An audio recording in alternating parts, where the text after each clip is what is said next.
Good morning. Welcome back to Daybreak. After that political conversation, it's time to get sporty. My name is Kimani Bugwa, as if you didn't know that already. And here we are to hold it in. I am to hold it in for Willis Raburu because I am that friend for Sporty Monday. And not alone, I'm here with a panel of gentlemen who are distinguished in their love of sports and their love of football, volleyball, all kinds of sports, I have to say, but with a bias for football. We have to agree on that, all of us. We start with John Kianda. How are you doing, man? Great, man. Very happy. At least only draw. Are you sure you're okay? Are you sure you're okay? Do you need help? I don't need help. Arsenal fans need help. Please don't, please. Mimi nimekubali matokeo. We need a safe word. Uko sawa? Umekubali matokeo? Nilishajipeana. But I'm happy for the Starlets. At least they made me happy. So yeah, the Starlets. Yeah, they're making us proud at the Sekafa. Kasarani Indoor Arena. Yes. Then the kids needed some pep talk. But at least they tried their best. It was a very interesting game. So okay. At least a nice weekend for me. Well, we have to introduce another gentleman who's very, very eloquent when it comes to sports. Huge Chelsea fan, I have to say.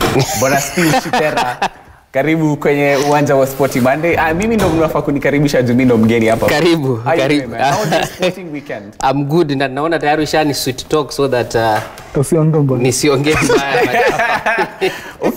Ukiongea mbaya brother tuko sawa. No, we'll go at it. Tutapambana tu sababu so nataka kuongea mbaya nini? We know a team that inatafutiwa ligi by all means na VR. VR no, relax. We'll get there. We'll get there. Let's not get ahead of ourselves. And Mr. Peter James Opondo is here with us. Super producer, super cameraman, and yo man, operator. He's really good at what he does. I've worked with him so many times. Kinenoko kwa traffic tunakogana James uko hivyo, but today we're here on Sporty Monday. How are you doing? How was your sporting weekend? My weekend was not that good because we lost as Chelsea, but on Sunday I was happy because Kogalo won. In Mombasa, it's been a very tough ground for Kogalo, and then the Starlets made me proud. Yes. Yeah, we'll talk about that. And the first story, guys, I don't know why any of you hasn't mentioned our very own Eliud Kipchoge. He's been making us proud. In fact, tumefika mahali tunashindwa tuseme nini. And here is what was happening. Now, he won the former IAAF. It's not called IAAF anymore. You have to know that. It's called World Athletics Male Athlete of the Year. Here's the story by one of our very own. Michael Kenya. Sorry, Mike, man. I'm sorry, I'm confusing you with Dong, but sorry. Here's that story from the World Athletic Championships. Lady Luck will smile on the country and something is taken back home. After Ethiopia's Solomon Barega scooped the Rising Star Award, the first surprise of the day came when brother Colm O'Connell was recognized for his coaching role in Kenya for the last 43 years.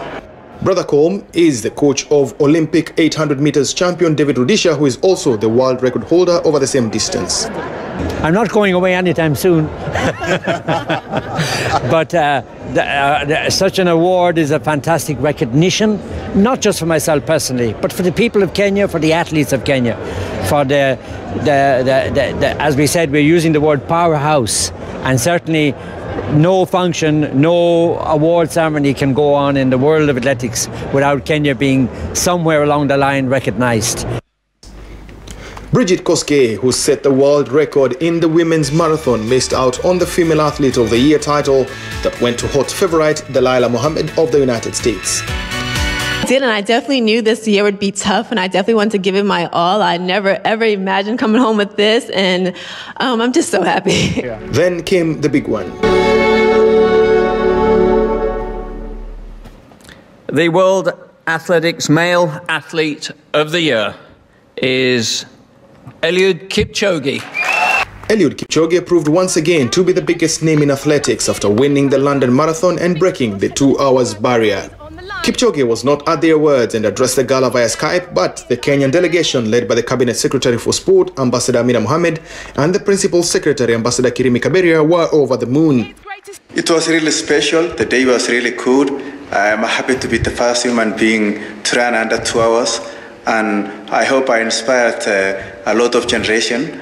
It was about human family, and I trust that from today onwards. Today we sat in there and we were all excited when his name was called out. We almost jumped out of our seats and went to get his award for him, but we thought that would not be welcome. Seeing what happened with Eliud there, and even getting the nomination of Bridget, that was in itself incredible.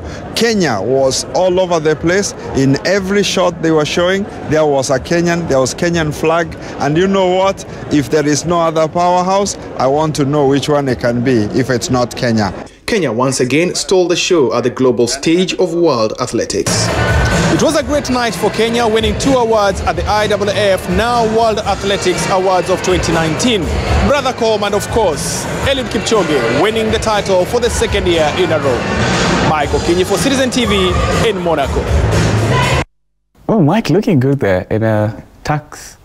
Oh, guys, gentlemen, do you know that this... I think Kenyans do not have become numb to how much our athletes are making us proud out there. Mpaka we're like, it's shazoea. John Kanda, what did you make of that? If it wasn't for Eliud, who else? Even when we had the short list, who could have denied Eliud Kipchoge that? I mean, 13 marathons. He's won 13 out of 12 out of 13 that he's done. And the one that he lost to another Kenyan who broke the world record. I think it was Wilson Kipsang in Berlin.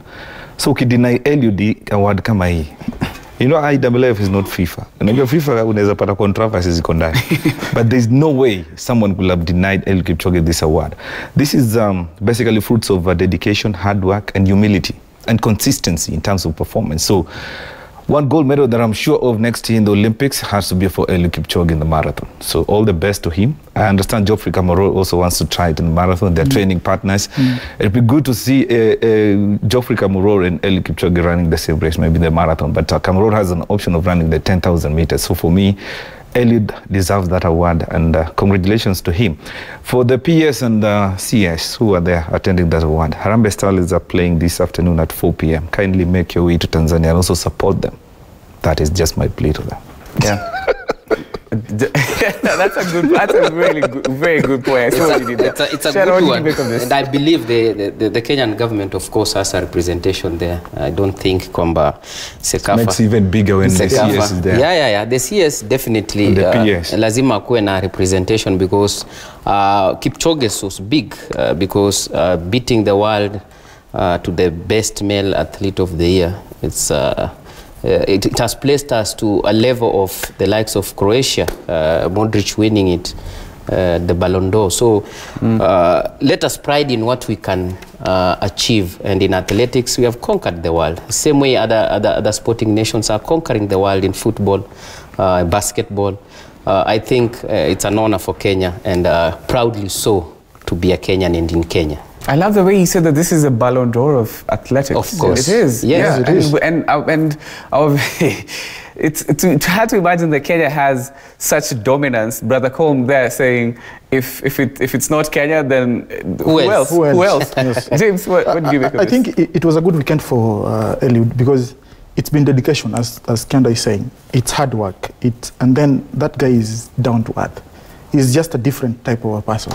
And I think there's something we talked about the last time we were here, that we need to see this transition, because after Eliud, because we need to dominate this field as long as possible, because it's been ours for like so many years.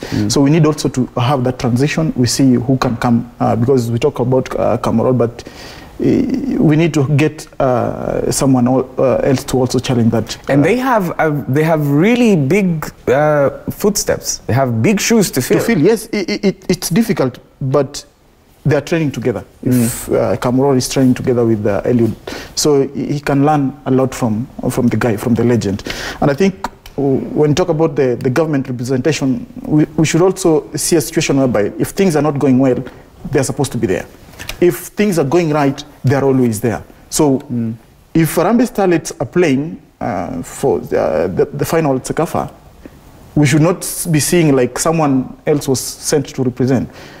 PS and CS going to see the happenings at the IAAF, and then we forget about Harambee Starlets. What about if Harambee Starlets win the cup? They will be at the airport receiving Harambee Starlets, which is not good. So we should also look at different sports when it comes to government coming into helping different sports in this country. Yes. Yeah. That's a good point. So, Mr. PS and Madam CS, I hope you listened to James. We want to see you in those games when we go to, you know, uko mashinani, uko hivyo, tukienda Karuturi Sports now. Pia nyumna kabuko hivyo. But the deputy president has availed himself to the national platform. Yeah. He attended the Ethiopia-Kenya clash. So, what I mean is that the government has a representation either through a sports commissioner. You know, Stera, let's be realistic. There is that pride over CS and the PS but the realistic and the deputy president and the president being there. It gives you more energy. But the realistic bit is the government works in an organization. So ulikuwa unataka serikali iache kwenda Monaco. But the new Sekafa is also being played. That's why they have sponsored the starlets. Let's waliamuka wakajipeleka Tanzania. Let's save that energy. At times when you start such a discussion, what appears easy to mind. Kipchoge winning the male athlete of the year takes precedence. Inakuwa ya kwanza. Then after that, the PS and the CS will fly back to Kenya and see what they can do to the starlets. Well, we'll see. They won. We'll wait and see whether let them win the Sekafa and then to cause a representation as serikali. We'll wait and see. Gentlemen, we have to move on to volleyball. Let me remind you of one thing. The French president and the Croatian president were the World Cup finals. Sasa. The president, the DP, was at the finish line when Kipchoge broke the world record. Sasa. Challenge. Sindio? We just want them to do the same for the starlets. When is the finals? In fact, wait. When is the Sekafa finals? Today. Okay, have the Sekafa finals played? We're just reminding them. Not just you don't need to remind them. Maybe they know. What's your point? My point is, wacha ifike jioni when we are playing the finals to wakose. Then let us and then we them. Can. So we are commenting. So we're just reminding them. So in a nutshell, what the two of you are saying is that they should go there. We are expecting them, just like the way they were in Monaco, they should be also in Tanzania. Okay.